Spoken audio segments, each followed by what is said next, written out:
Thanks again for joining us for our webinar today about taking your PowerPoint to the next level. Now, just as a note, this is not a webinar for people who've never used PowerPoint before. It's sort of looking at how, if you have a basic understanding of PowerPoint, how can you learn about the features to sort of take your presentations in PowerPoint to the next level. Most people, I would say, have worked with PowerPoint, I would say, sometime in their career because it's been around for a very long time. It actually has been around for 30 years. A lot of people don't know it was initially called Presenter, and it was developed actually for Macintosh in 1987. And interesting enough, Microsoft, I think, saw its potential pretty quickly and bought it. It was one of the first sort of big acquisitions of software back in the day. And and then they changed the name to PowerPoint, and history was made. And so since then, I've been working with it for many, many, many years. I'd say almost 20 years at this point, and I've seen many, many versions of it.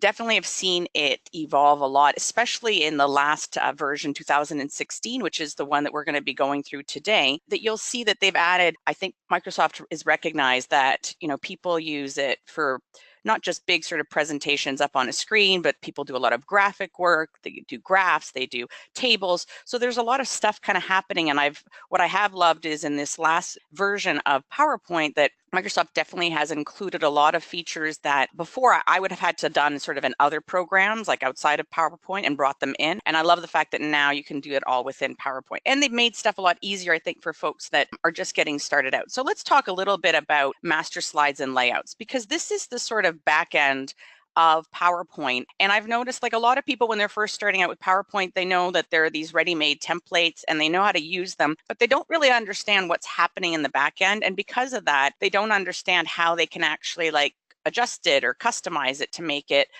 work for their business or their branding and stuff. So in 2016, now in the new it's called the backstage part of PowerPoint or all Microsoft Office product, you have an area where if you're going to create a new PowerPoint, we have all these sort of ready-made templates and layouts. And what I do love, and I'll just jump into PowerPoint right now, and I have a little sample going at the same time here. So if I go, what I was mentioning is if I go along here to the top to File, you'll see this is what's considered the backstage part now. And it allows you to do a lot of things like opening and saving. But the big thing is here in the new section, we have all these sort of new templates. What I love about them as well is the fact that you can go in and within them actually sort of customize a little bit of the colors as well. But again, maybe for your particular company, this isn't the right color, the right sort of shade of blue that you need. And there are ways to actually change that. So here's my actual template that I actually did pick from this list here. It was this one here, Circuit. So I picked this Circuit one, and if I want to go to the back end and actually change the master slides, what I'm going to do is go along the top ribbon to View, and then I'm going to select the Slide Master button. That's going to open up the Slide Master view. So in this view section here, you'll see that this top slide up here is considered the Slide Master. It will dictate what it looks like underneath. So if I took away this background and just format the background and made it a darker color, it will impact the rest of all the slides underneath it. Now, that's a great feature in the sense that if you're creating a presentation and you make a change either to the look and feel of it, it will change all the rest of your slides. So you don't have to sit there and fiddle with all this sort of look and feel of the slide. What I don't like about this sometimes is the fact that because of this top slide dictating what is underneath, you're sort of committed to the fact that you have to have this image, as you see here, on all the slides. So say you wanted a slide that was more like a divider slide that was just like solid in one color. Now, you could create it here over top. So there's an option here. I could go to Insert. I can go here, to Home, and I could just put a box basically in front of it. Now, what that's doing is it's a bit of a temporary fix. It's basically hiding the master slide in the background, but it would give me a slide that would be sort of black and would be a sort of subdivider across through my presentation. Or what I can do as well is I can add insert another master slide that's blank. And with this blank one, I can then go in and make this one, format the background and make it black. And I could make these words white so that they could be easily seen. So here I can make all these sort of changes. So you'll see by not making the change here on the master slide, I can customize each of these layout slides accordingly. But if I did want, say I wanted all of my slides as part of this slide master to be black, then I would take this black background and format them all accordingly. Another aspect that, you can work with these master slides. So say, you like the coloring of it. I'm going to go back here to slide master. You can change the fonts. So say I'm here and right now I want to change the fonts to a different combination. So here's some combinations where it has sort of the header as Arial and the sub sort of text slide as Arial as well. And this one has the header is Arial and the text is Calibri. So you could actually, there's a whole bunch of preset ones that you could go in and decide, oh, what I like the look of, or you could actually go in and customize these fonts. So if you have a particular font for your company business, your branding, you could select it from here. As long as it was installed on your computer, you could install it here so that all your going forward, when you create new slides, it always has the right font. Another thing as well is you can play around with the colors. So right now there's all these sort of preset colors that you could play with, but same sort of thing. If, for example, you had some custom branding colors as part of your company, you could go here in the background and customize everything, what the text looks like, any accent colors. So say your company has some particular branding accent colors, you could go in here and actually select the colors, or if they're not actually listed here, you can go in and actually type in the RGB and get very specific. Again, this is a little bit more advanced, but if you're dealing with wanting to create a template for your company and you spend a bit of time initially, then going forward, the look and feel of your presentation will always be consistent, which is great because this is all happening in the back end with the master slides. I'm just going to go back here to my main little presentation here to make sure that I stay on track. All right. So as I showed you, we were talking about the master slides and the layouts. Now I'm going to talk a little bit about what happens after you've created these slides in the background in the master slide view, how that you actually use them to adjust your presentation. So let me just go back here to my sample. Here we go. And I'm going to just close out of my master view because that's why we've seen these slides here on the left. Okay, so you'll see here now we changed this from the beginning to something black. So I'm just going to put in here webinar sample so that we know what we're talking about. Great. So I'm going to say, for example, I wanted to change the layout and I had a whole bunch of layout designs in the back end. I could, when I create a new slide, I could go here and create new slide.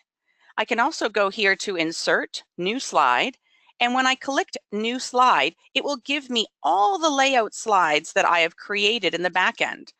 So if I've gotten more specific, like here we have all these different layouts for text and stuff, or down here with the custom design area, say I went through and I created a bunch of subtitle slides and graphic slides, I could select them here very easily from the list.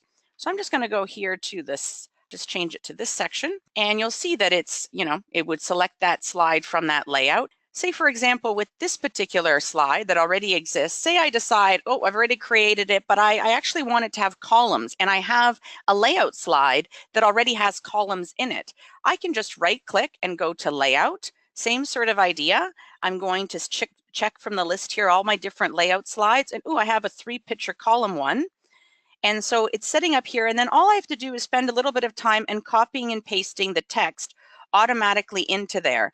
Now, the reason why, the reason why the text didn't automatically go into these particular text boxes, if I had used another layout slide that had other column boxes, potentially PowerPoint could recognize it and move the stuff over, at least the first 2 columns. But because my previous design didn't have any columns, PowerPoint didn't know that I really wanted the text to go in here. So that's just a little added step. But again, when you're actually, here's one with images, and I'm going to go to the layout slide, and I'm going to select here this one with 3 pictures. And you see that it recognized these two as pictures, but it didn't really recognize this third one. So I'd have to go in and sort of play around with that. But at least it did some of the work for me. So that's another feature that's great about creating these layout slides in advance, is that later on, if you do make changes, it's really just a quick click and change with little fine tweaking adjustments, and you can significantly change the look of your presentation throughout.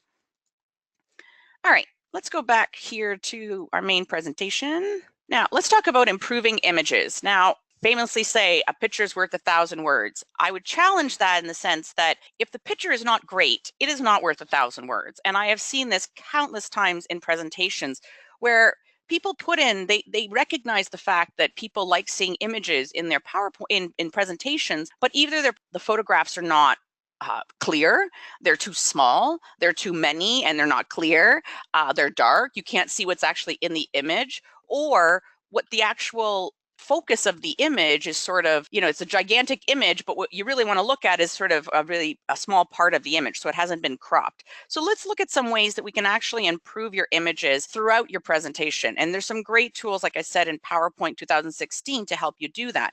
So let's go over here to my little sample, and I'm going to undo that madness that I just did here with these pictures. And I'm going to go up here to my little sample. I'm just going to move you guys out of the way here. All right, great. All right, make you nice and big. So when I click on an actual image, you've imported an image into PowerPoint through Insert. When you actually select the image with your cursor, a little tab comes up here at the top called Picture Tools.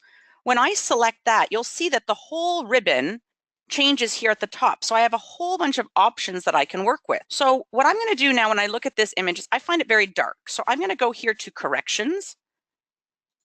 And what you'll see is I have a bunch of options that I can look at. I can improve the light brightening as well as the contrast of the image. So you'll see is I'm going to and what's nice is it gives you a preview. So before I make my decision, I can kind of decide, maybe this is too bright and white and shiny, and maybe this one is a little bit too dark. So I can kind of play around and pick the one I want. I can also change the tone a little bit. So say, for example, right now it's a very sort of yellowy color, and I want to sort of make it more subdued. There's some color saturations I can choose. So one is 33 here, a preset. And what it does is you notice it just a little bit more subdues. The colors are not so bright. I can also make it grayscale. I find that helpful if you have lots of different images with lots of different color schemes. It can be a little bit aggressive on someone looking at your presentation's eyes. So I find by taking all the images and making them grayscale or making them subdued, it makes them match more and makes them look like they're meant to be together. Here's another image, same sort of thing, very dark, you can't see her face. Another aspect we're going to talk a little bit is cropping, and the fact that, there's a whole bunch there. You basically see down the hallway, and that's not really the important part of the image. The important part of the image is the people. So I'm going to select the image, and same sort of thing, I'm going to correct it. I'm going to go to Corrections up here at the top, and I'm going to make the image much lighter. Great, you see now you can actually see your face. And now I'm going to crop it, and I'm going to just do a simple crop from the top. We'll talk about more complex cropping in just a second. So I'm going to just select the crop, and I'm just going to remove that whole back end piece. And I don't really need to see their legs either, because I really want to just focus on their face. And I'm going to just crop right in. Oops. So you see now that it's really focused on the person and not just, again, the sake of putting in an image for image sake. And I could do the same thing here. Right now, we're all looking at these people's feet. There's really no need to look at their feet in an image like this. I think the real focus is the people's faces.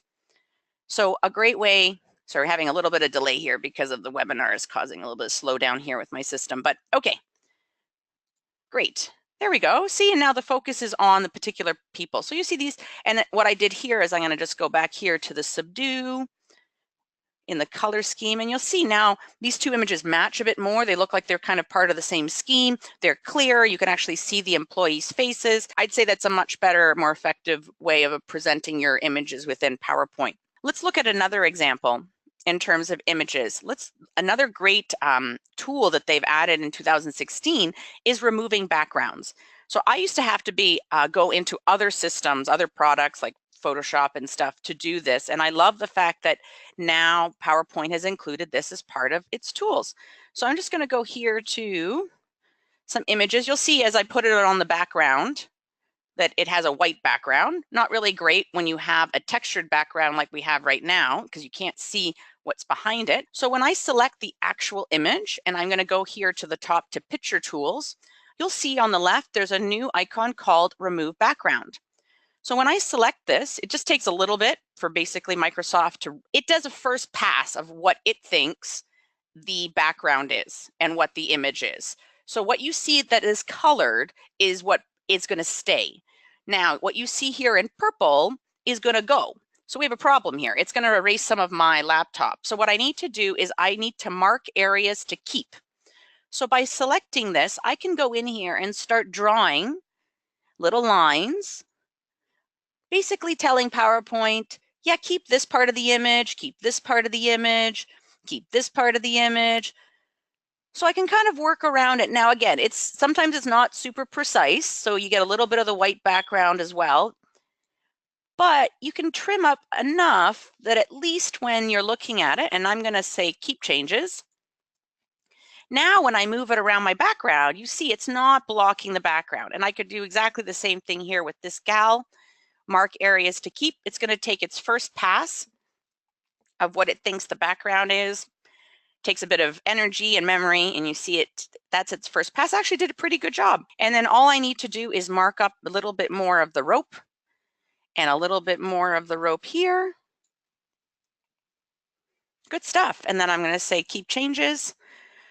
Great. And then you'll see I'm just going to move her forward. You can put her on top of stuff. So that's a great feature. And that's definitely something I see a lot of in people's presentations where they put these images and they have white backgrounds or big backgrounds, and they're kind of blocking stuff that's important in the behind it, and especially images or background images and stuff. So this is definitely a feature that you should check out. So as I was mentioning about cropping and the fact that, we can improve the quality, the look of the images in terms of the contrast and the brightness, but we can also just be more creative in how we crop the images. So if I select an image, same sort of thing, it will open up a little icon at the top that says Picture Tools. And by selecting Picture Tools, it opens up my lovely ribbon here of all my tools and functionality. And over here on the right is Crop. Now, before I just did a simple crop, I'm going to select the drop down now, and you'll see I have the option to crop to shape. So interesting enough, you can crop an image to anything. You could crop it to an arrow, you could crop it to a smiley face. But for these particular employees' images, I'm going to make them circles just to be for a company profile. So I'm going to just click crop again, and then I can go in and, actually play around with the circle itself and make it a bit smaller and adjust the sizing. And there we go. Now, what's a great feature as well in the new PowerPoint is that it has the ability that you can, if you spend a bit of work on this one, you can kind of copy it and apply it to the next one. So I'm going to just go here to Home along the top, and you see where it says Format Painter. I'm going to click on that, and then I'm going to click on the next image. So what it does, Format Painter actually exists across all of Microsoft Office new products. 2016. And I would say it's a great feature at times. So as I just showed you, if you're working on the same page, slide, spreadsheet, it works out great because you can easily have your cursor on something, click the Format Painter, go to the next image, click it. And now again, it doesn't do the finite work. You still have to go in there and do the tweaking. And another thing I find is it doesn't keep the format. So once you've applied it to one image, you got to go back and press Format Painter again and again and again. So those are the elements of this tool or feature that I don't love, but I have to say, if I'm working on one particular slide or one location and I'm jumping back and forth and doing very similar tasks, it has become a bit of a time saver. Great, let's jump back to our presentation here. And we've talked about images and cropping, which is great. And we can talk a little bit about framing. It's not my, I have to say, from a professional looking presentation format, I find sometimes the frames look a little tacky, I'll admit, depending on how they're used. So when you go to the picture section area here in this ribbon, right here, and it takes up a big space right in the middle. These are all these different frames. So you'll see as I hover over them, you'll see the preview, and it could be anything. It creates a shadow, it creates boxes around it, that kind of thing. Now, I guess from a time-saving perspective, if you were going to do a bunch of images, these look okay. I just find some of them, they look a little tacky. And then I also find them challenging because sometimes when you edit them, then Microsoft will save the image that way. And then later on, if you want that same image back, you can't have it back. It's kind of forever in this state of shadows and white borders. So I actually, a lot of times when I work with these types of frames, I'll actually just create them myself, because here in this section, we have picture borders, we have picture effects. So you can do things like shadows, drop shadows. So you can, in essence, create very similar effects that you see here in the frame section all by yourself. And the nice thing about it by creating it this way is the fact that then you can change it if you decide to change your mind later on. All right, let's jump to the next section here. Let's talk about having easy to read content. Now, we're not going to get into this presentation about best practices when developing presentations, because that overall is less content is definitely better. I do see the fact that folks put a lot of content on their slides. And again, depending on how you're presenting your presentation, whether it's in a large conference format or whether you're printing out and handing it to somebody, I think that makes a big difference in terms of how much content is on your slides. But I do think it's also important, regardless of whether it's a little or a lot, that it's well formatted so it's easy to read and scan. Because at the end of the day, people are not reading it like they do a novel or a book. So that you need to make the material much easier for people to scan, whether it's at a distance or even close up. So let's talk a little bit about some of the formatting. Now, most people I notice will just take basically, I'm going to change us back to our layout that we had originally. Sure. No, not this one. This one. Here we go. So here's some text that I had imported in from a website. Now, I've noticed a lot of people, they'll copy and paste and they'll take whatever formatting the text box gives them. So if they'll go here and say, oh yeah, I want to do some bullets, great, okay, you could do that.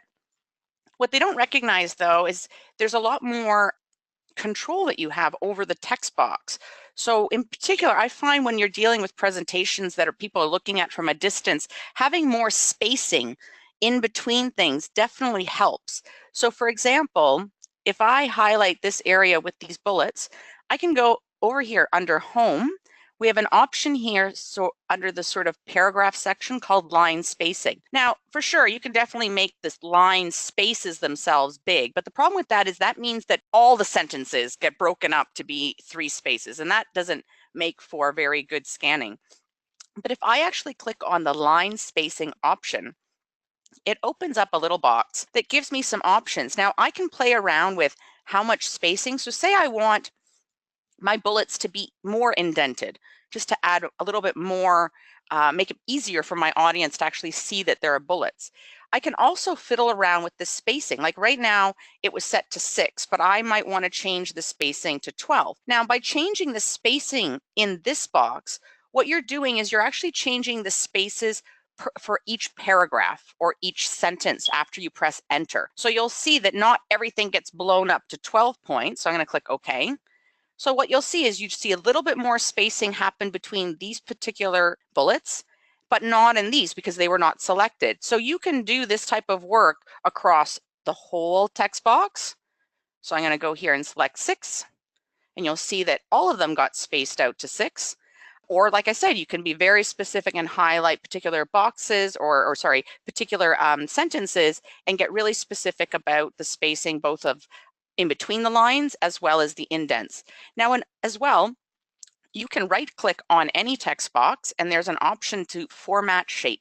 This opens up a option here on the right with actually lots of opportunity to customize your text box.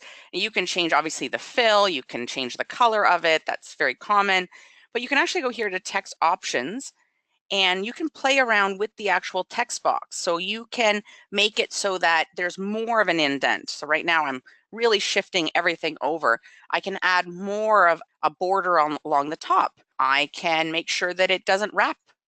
It just goes all the way to the end, or I can make sure that it wraps it based on the size of the text box.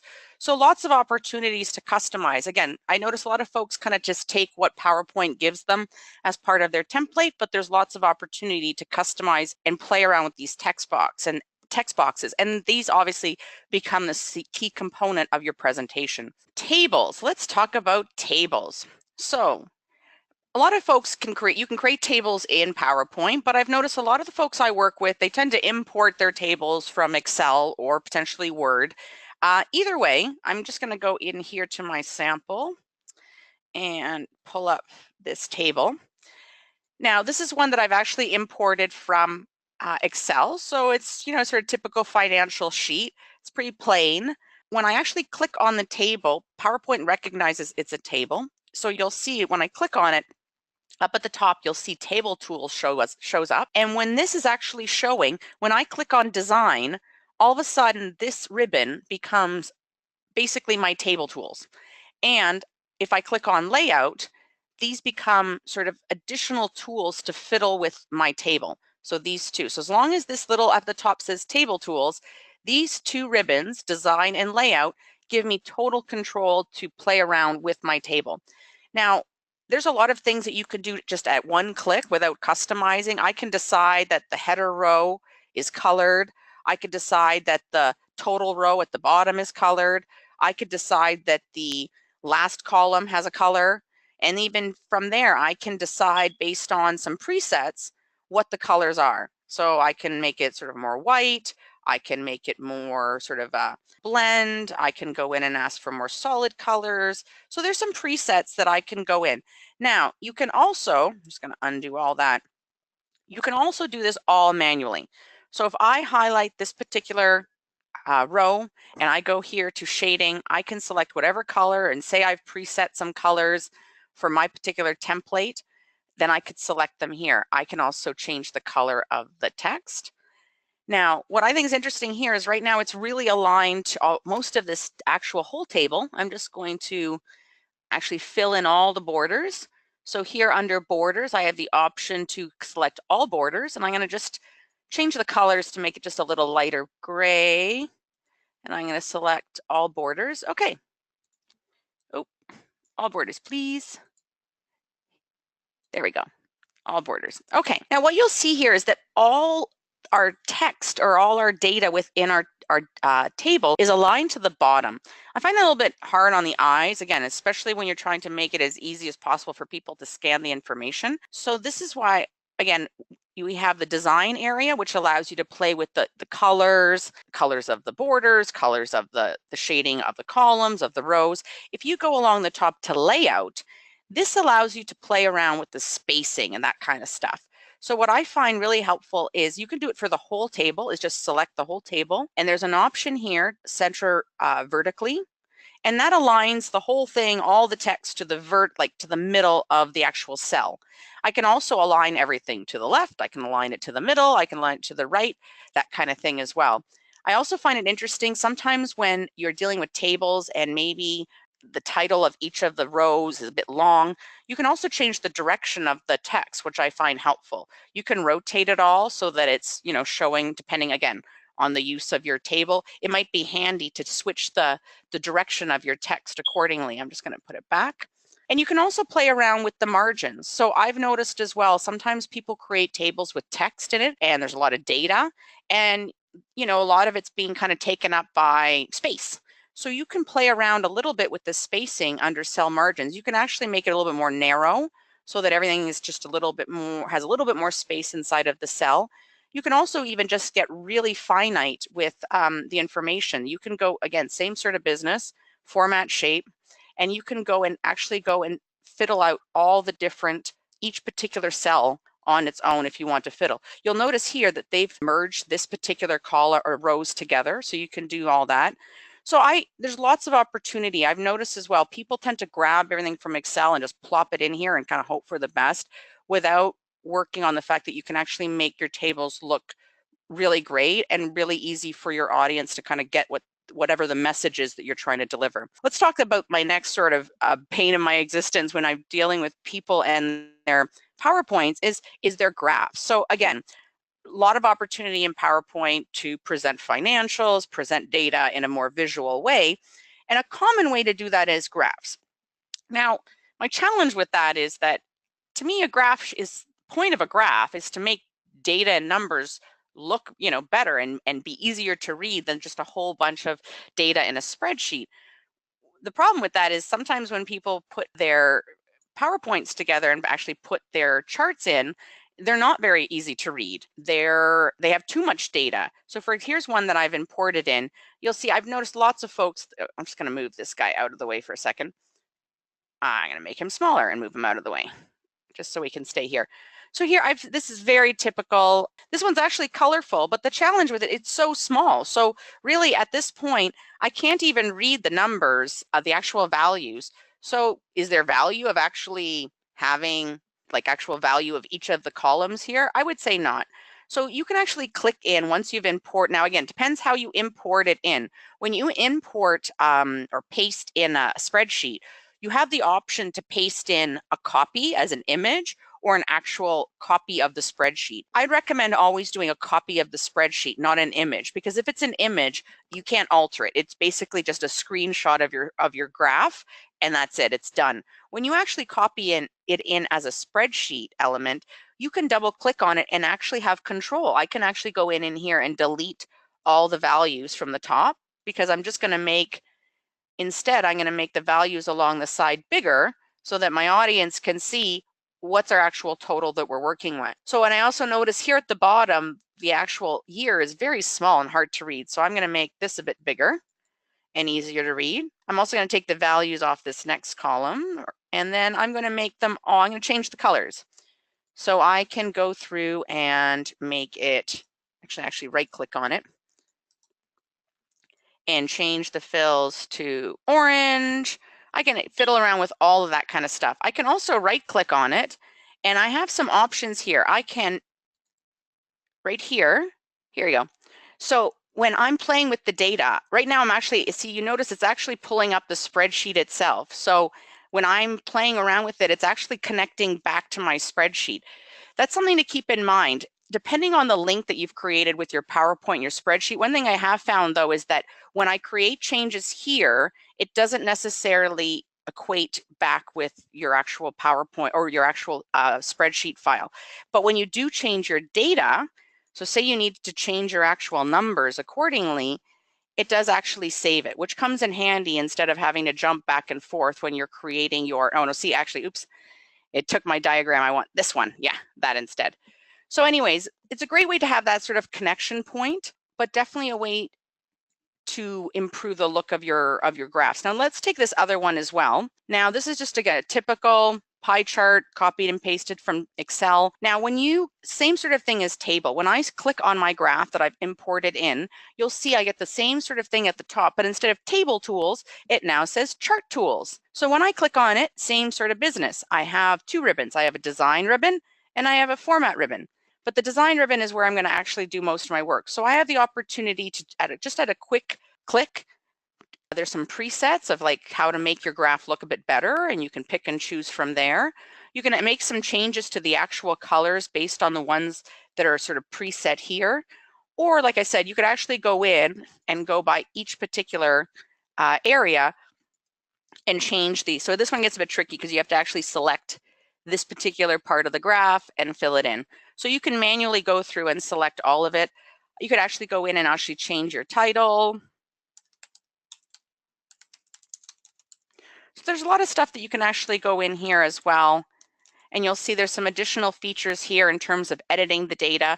You can even change your chart type. So say you're working on it, you decide, you know what, I don't really want a pie chart. Maybe I want a bar chart instead. So you can go in and make that change and it will sort of convert the data. Now, any of the changes that you might have made in terms of playing around with the what's displayed and what's not might not apply because it's going to go back to the original spreadsheet that you grabbed and pull that data from there. So it's just something to consider, but lots of opportunity. But my biggest counsel that I can give people when they're working on their graphs is to make the content visible. Because really, at the end of the day, if people can't read the numbers and see the graph itself, or there's so many numbers and they're so small, it's really not adding any value. So something to keep in mind. All right, moving on. Good stuff. So now we're going to move into some of these great features that have come around with 2016. And I think they've definitely upped the game for PowerPoint, and definitely stuff that I've been asking for and I've been wanting. And I usually, again, like I had to go into other programs to get them before, and now it's great that you can actually do it all in PowerPoint. So let's talk about the common one, icons. There's tons of situations where, whether it's instead of using bullets, or maybe you're creating an infographic and you're trying to explain a diagram to people, having icons is a great way to tell a story. Now, what's different about icons versus just adding images is that these icons are actually very editable in terms of their colors and size, and they always stay, regardless of how you scale them, like really big, really small, they always stay nice and crisp. So let me just show you where you can find that. So I'm going to go back here to my sample, and I'm going to go here to we'll just go here to this slide here. Good stuff. And I'm going to go along the top to the Insert tab, and this will open up this ribbon here. And if you go along the top to the Icons button here, it will open up this window with all these different icons to choose from. So I'm going to choose the piggy and the eye and the clock. Sure. And click Insert. Now, as I mentioned, these are completely editable. You can make them as big or as small as you like. And what I love about them, the fact is you can change them to match whatever color you need. So say, you have a particular color for your company or branding, you just go under here under graphics and change the color accordingly. So it could be purple, this one could be blue, and this one can be green. So again, great. I use them a lot, like I said, for in lieu of bullets. So in this situation, instead of having these little bullets, you could put little icons instead. Or like I said, if you're creating a diagram, it's definitely a great feature. Next one. Morph, the morph transition. So I'm sure if you've, again, worked with PowerPoint before, you're familiar with the fact that it has animation features. But I could do a whole webinar on just animation within PowerPoint because it can get quite complex. There's the easy sort of features, wipe things in, fly things in. But honestly, a lot of people don't like that, to be honest. They don't like the things flying in and out for no particular reason. So I've noticed people have kind of moved away from the animation piece. But I have noticed there's this new feature that they've added, and it's not really an animation, it's considered a transition, but it definitely makes it so much easier to add a little bit more like a dynamic aspect to your presentation without spending a lot of time and energy. Let me show you how it works. So I'm going to go back here into my little sample.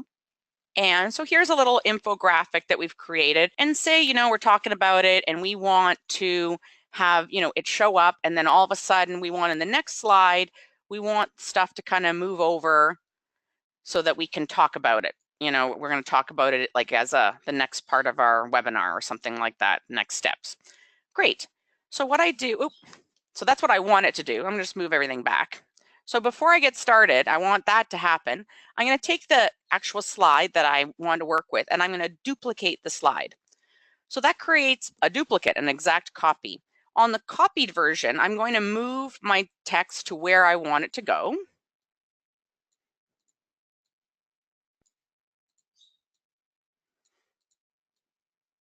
Great. So this is the end point of where it's all going to land. Now I'm going to go back up here to my first slide that started it, and I'm going to go along the top ribbon to transitions. And now I'm going to select morph. Oh, wrong one. Sorry, guys. I'm going to go to the one underneath it and select morph. There we go. So you'll see that what just happened there, I'll just play it again under preview. So during that slide, so you see here in my thumbnails, through this type of functionality, we actually end up getting two slides, this slide and this slide. And that basically PowerPoint has created a little mini animation to help move the content from this look to this look.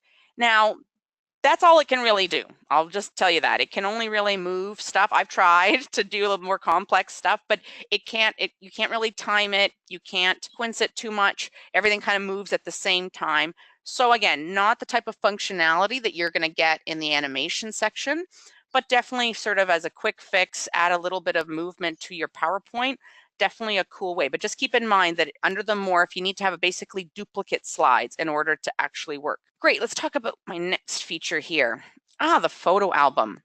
Now this has actually existed for a while in other iterations of PowerPoint, but they're definitely getting better at it, I'll say that much.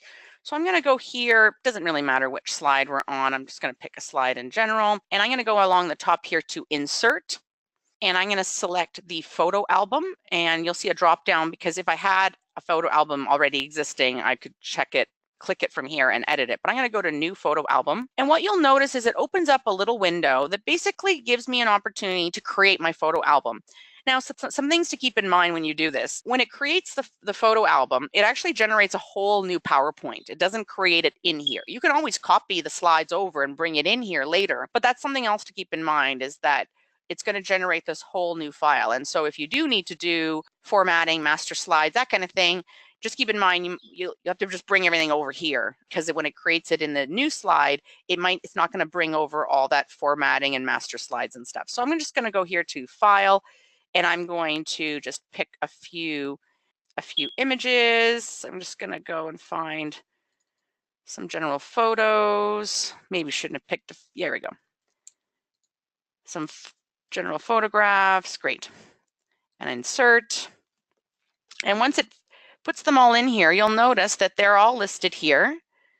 Now I can make some choices, like right now, I can change and move the sequence of how they're going to appear in the PowerPoint. I can also add text boxes for the actual slides.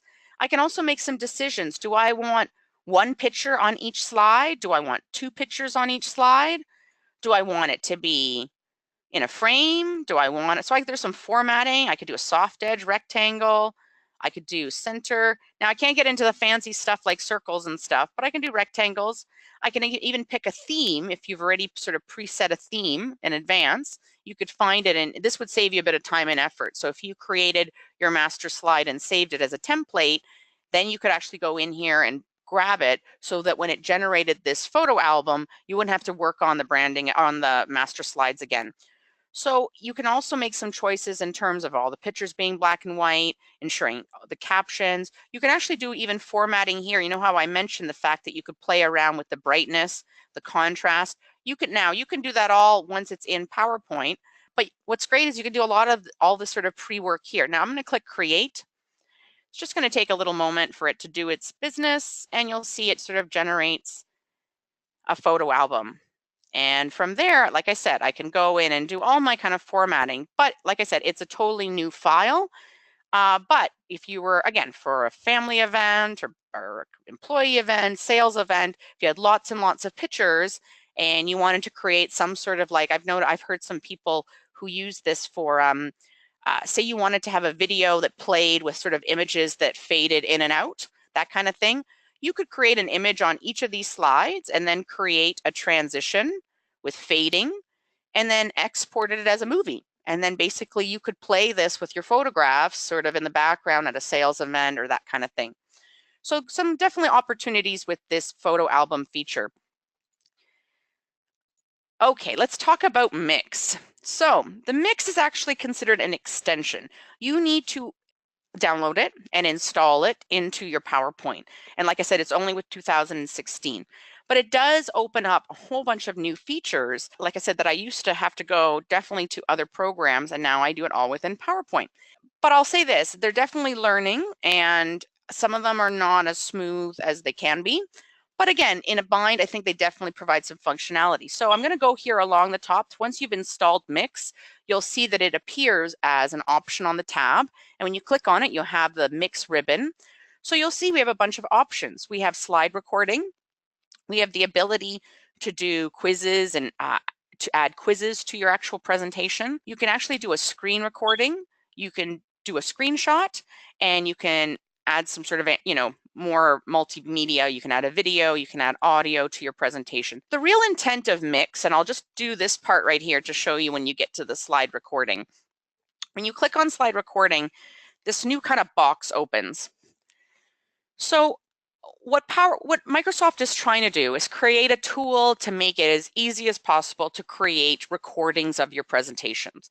So say you were doing, a sales presentation and you wanted just to record it, or a training video. And again, you want to sort of do it all in advance, sync up, the slides with your voice. You could even, and what's cool, you can see here, you can even have your face. If you had a video camera, webcam set up, they'd show your face while it's happening.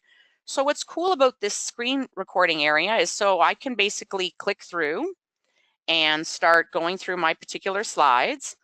And once I click record, I'm not going to do it right now, it would record it, and it records the screen, it records my voice at the same time. If I'm, working more on a tablet, or say I wanted to highlight something to you, I could basically take my inking and highlight the fact, why is it not working? Inking that, oh, because we're not recording, that's why. Yeah. So you can make some, you can draw arrows. There's lots of really cool stuff that you can do while you're doing your presentation. What I did love about this compared to other, now this PowerPoint doesn't have any notes, but I recently used this tool to record a webinar for another client, or a video for another client. And what I loved was the fact that, because in a lot of programs, your slide notes, your PowerPoint notes, I'll show you right here. I'm just going to exit out of here. Your PowerPoint notes exist down here.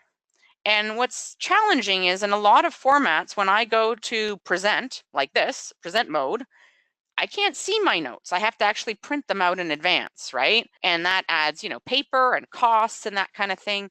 And what I love is the fact that with this Mix slide recording section, if you did have slide notes as you're talking through, you can have the slide notes showing, and basically it gives you a direct script. So you don't have to print, they're right here, they actually show up right here in front of your face. So it's a great sort of feature. So I think this Mix thing, and then it saves it in this area called the Mix area, My Mixes, and then you can export it to video. Now, I'm not going to go into these too much because I've noticed that they're sometimes a little unstable. So the quizzes and videos, basically these are third-party apps. None of them are actually PowerPoint or Microsoft. They're actually add-ins, and there are other people who've created these tools. I've used some of them. Some of them are better than others, I will say. And what you do is you have to read a little bit about how they manage the quizzing.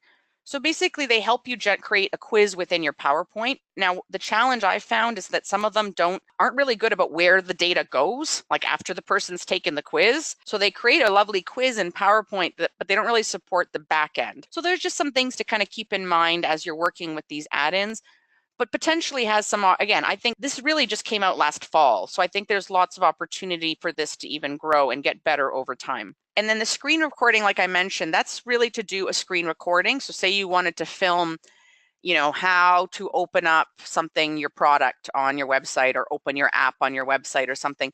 This would record anything that you're doing on your screen. And you can make some decisions of whether it has sound or not. What I have noticed, though, is that it doesn't have the type of functionality, so to speak, that some other screen capture software has, where you can decide the size and the resolution, but there are some functionality which is there. And then screenshot is great in terms of, say you just want to take a screenshot of, a website that you're on or whatever. It really allows you to sort of decide, oh, I want a screenshot of this, and then you have a screenshot of it. Now, there's nothing different between doing that and print screen, but the print screen gives you the whole screen. Whereas when I did the screenshot, I was able to decide maybe I just wanted a small section of that particular screen. So you have a little bit more control in that fashion. All right, let's talk about the last feature here, the zoom feature. I wanted to leave this for last because it does alter and I do recommend if you're going to play around with this zoom feature that you do wait till maybe at the end of your presentation, or I recommend creating a second version of your presentation, because it does alter things in the back end. And that I find that the only way to get rid of it later is to undo or to start from scratch again. So something to keep in mind. But here, let me show you how it works. It definitely has lots of capabilities. So I'm going to go here to my sample, and really I could go anywhere. I'm going to just go here right to my top, and I'm going to go along the top to insert. And now we'll see here, there's this new area called zoom. So I basically have sort of three options. I have a summary zoom and I have slide zoom. A summary zoom basically creates a summary page with little minis of all your slides. Let me show you. So I'm going to click summary zoom, and I can decide what slides I want showing on my summary slide. So I want this one. So say I want 6 to show for my particular presentation. And I'm going to click insert. So you'll see it actually generates a brand new slide. And that's why I mentioned to you that it's good to do this after you've kind of done all your developing and designing, because it is going to start generating new slides. And what you'll notice as well on the left-hand side, we didn't really talk very much about it, but PowerPoint does have sections. Again, more from an organizational standpoint, it really doesn't alter the functionality and the playback of your presentation, but you do see that we have a default section, and that PowerPoint, while we created this Zoom, created a summary section all by itself. And so here we basically have little minis of all the slides, and I can fiddle with them, I can change the layout of them. But what's great is I'm just going to go here to the playback, and if I click on them, you'll see we go to each of the slides. So again, if you had a long presentation with 20 some slides, maybe not the best feature. But if you were creating a sales presentation, maybe something to have like on a tablet where you don't want to go through all the slides every single time, you could create this sort of summary page slide and then basically click in, click out, and then, oh, I want to go to this one.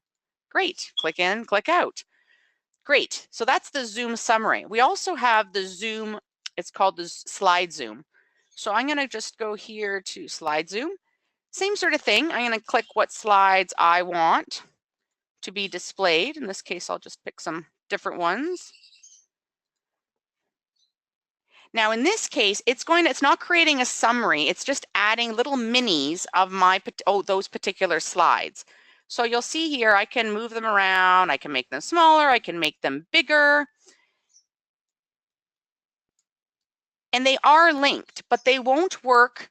So the difference is they won't work like the summary one. The summary one you saw, when I clicked in and I clicked out, it actually clicked back out to the summary. With this particular one, if I click through, it's just going to take me through all the slides. Let me show you.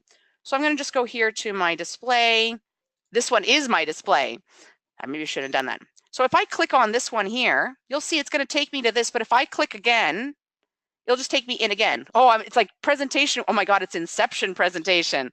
Well, that's pretty cool. Never done that before. Maybe I shouldn't have done that there. Anywho, I think you guys get the point. The fact that this one here will actually click you through across and not as a summary. Just something to keep in mind. I find this feature here, the slide zoom, this comes in handy in training. Like say, for example, you wanted to have what the next slide is going to be right here at the corner, or say you had like a section, you had a whole section, like, so say for example here, I have my whole section about 2016 features. Great. Well, maybe what I want to do is maybe I want to create a slide zoom of that particular title. And then I'm going to add it here to each of my, as a small little, it creates a link. It's basically an easy way to create a link back to that particular slide there. And I could add that across all this section. And then again, in a sales situation, a presentation, if I have to quickly go back to that particular slide in my presentation, all I have to do is click there and it would take me back to that particular slide. And then the last one I wanted to show you is the section zoom. What that does is you have to actually take a few slides and click section zoom, and it will decide which section you want to put it in. So it basically created a bit of a default section and added all those slides in again. I don't find that feature as, I don't know, fantastic. To me, it doesn't really is useful, but I find the first two definitely, the summary zoom, very handy in a sales situation, training situation, and the slide zoom, adding that link, quick link to particular slides, especially if you're creating, again, more of a dashboard type of thing, definitely adds a lot of functionality. Great. Well, I really hope that you guys found this webinar helpful, and I hope you'll join us for our next one.